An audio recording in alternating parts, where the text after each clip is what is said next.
Hello, my name is Tamar Lavender Robinson, and thank you for tuning in. Thank you for choosing to watch this video. You need to remember to subscribe, click a like, and if you have a thing to say, just pop a note in the comments section. That's how we roll over here. So, as you can see, artificial intelligence, AI, is everywhere. Or wait, is it the fact that people keep telling you it's everywhere, and maybe you don't actually see it? So, just to put it into context, right? If everybody in your communities, if everybody around you is being exposed to something and you are not, can I ask you this question? Does that thing still affect you? If everybody around you is using a particular drug, if everyone around you is using speed, okay? Not that I know what that's like, but if everyone around you was using speed and you were the only person not using it, could you make the argument that speed does not affect you? I think most people would struggle to make that argument. I also think that most people would probably at that point decide, I better learn about this substance, I better get involved, I better do some research, which is what it seems like has led you to this video. So, you may not encounter AI algorithms in your day-to-day life. You might not involve yourself with robotics or with any kind of computer systems that you think are basically artificially intelligent. When we talk about artificial intelligence, we're talking about data. We are talking about data which is being used in huge numbers, like numbers that you cannot even begin to put your mind into. But I will attempt to. Okay? The amount of data that is stored in the human brain is, again, a huge amount. Now, imagine if your brains could be used to a very high functioning capacity, but for very singular and simple tasks.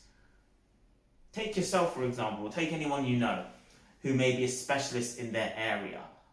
Can you go to them and they will be a hub, a very powerful, a very all-knowing knowledge base for a particular subject? It could be geography, it could be history, whatever it happens to be. That person is probably using their brain to a higher capacity in the areas that they are knowledgeable about.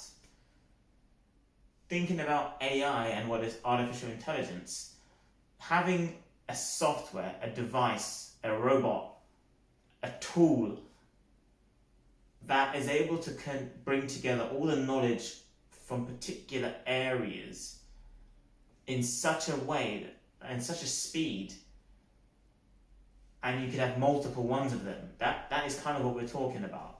If I could ask the AI a question about when is it best for me to go to Argos, it will look through all of the data for how many times and how often people go to Asda, and it will be able to tell me the quiet time, the best time to go to Asda is Wednesday 1 p.m. to 2 p.m.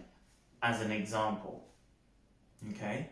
So, as you can imagine, as more people gain access to the AI, if this AI was designed to tell people when the best time to go shopping is, many people would start to gain knowledge as to know when is the best time to go shopping.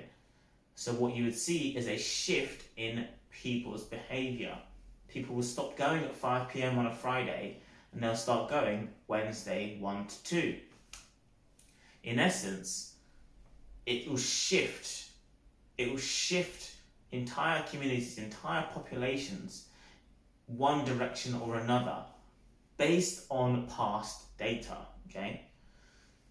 If this AI system is intelligent enough and can keep up with the new data coming through, the recommendation that this AI will make in a week's time, in 2 weeks' time, in 3 weeks' time, could be different to what it originally made. So, when I asked the AI, when is the best time for me to go to the supermarket, to go to Asda, this isn't a paid promotion, by the way. This is sponsored by the business production company, which is this organization which does all these videos, which is me, which is us. So, if I ask that AI when is the best time to go to the supermarket 3 weeks later, figuratively, potentially, it should now have a new answer for me. It should have an answer that is based off of maybe the previous 3 weeks. It should now suggest to me, actually, Tamar, go to the shops, go to Asda, Thursday, 8 to 9, because now this is seen as the quiet time. That is what we're talking about when it comes to AI. And I don't need to ask a person for this. I have it readily and available at my hands.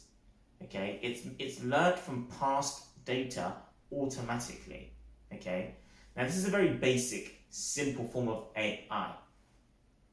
But what I want to communicate to you is, if you are not using the AI, if you are not engaging with it, you're not giving your data to the AI, but everybody else around you is, then everybody around you is moving and shaking and dancing and twisting and turning to the beat of the data and the AI, because you personally may have understood, do you know what, I like to go shopping Wednesday 1 till 2 because it's quiet, kids are at school, it's hump day, people find themselves a bit lazy. That's the best time for me to get proactive, get out there and get my courgettes, as an example.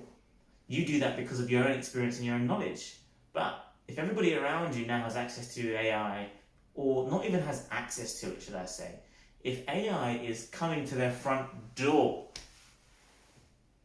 figuratively, it's their phones. If AI is prompting people on their phones, on their laptops, on their PCs, with notifications, you know, a bit like someone putting a letter through your letterbox, but it says, hey, Tamar, why don't you try going to the shops Wednesday 1 to 2?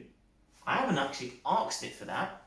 This AI has just made a recommendation for me.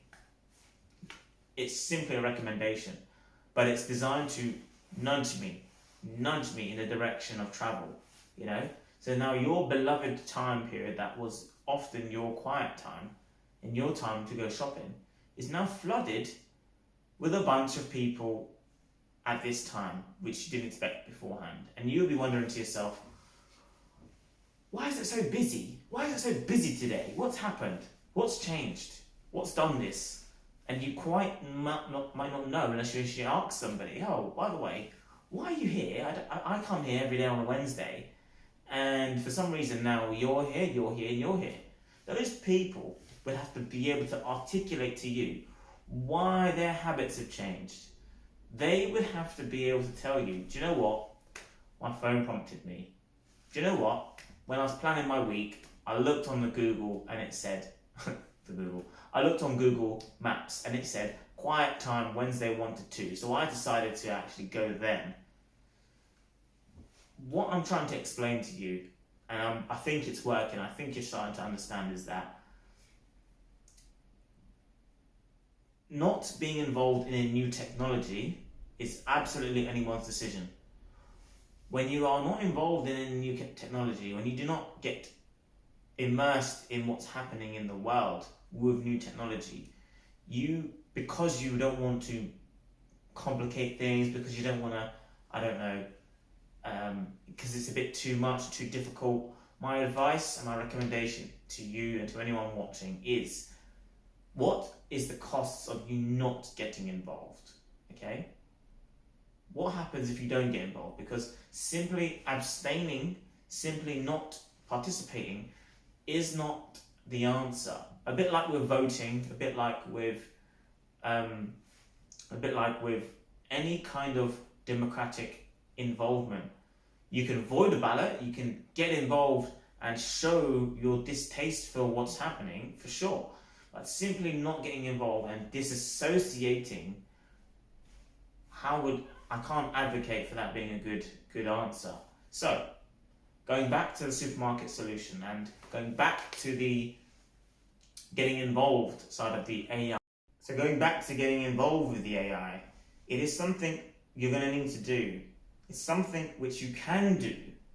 This is how you do it, because getting online, using the tools that are there available to you, you will be able to see how traffic is being directed. Knowledge is power. If you see that the Google Maps is recommending and suggesting to people that the busiest time to go is here and the quiet time to go is here, you now have that knowledge as well as everybody else. You now can make sense of what's happening in the world around you. You are not going into situations blind. Okay?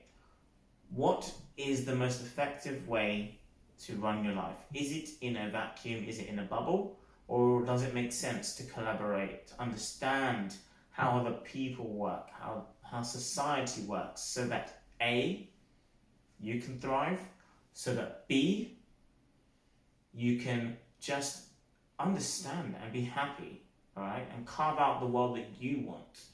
But if everybody's going left and you're going right, there are advantages to that, but there are also disadvantages. Some people may ask, where is everybody?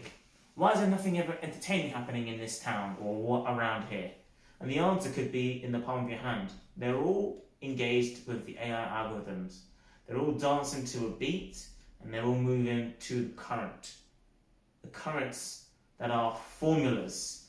The currents that are recommendations. Yeah? The recommendations will be given to people based on their age, based on their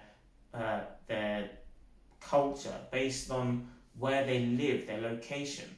So the recommendation for you to go to Asda at a certain time could be different for somebody at another time. But you need to be aware of what it's recommending to you so that you can navigate, all right? Navigate. It's like a compass. It's like a compass on a boat.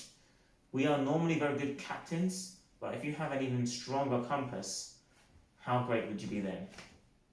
If you've got any questions, which I know you will have several because you're like me, you will want to put a comment in the section below.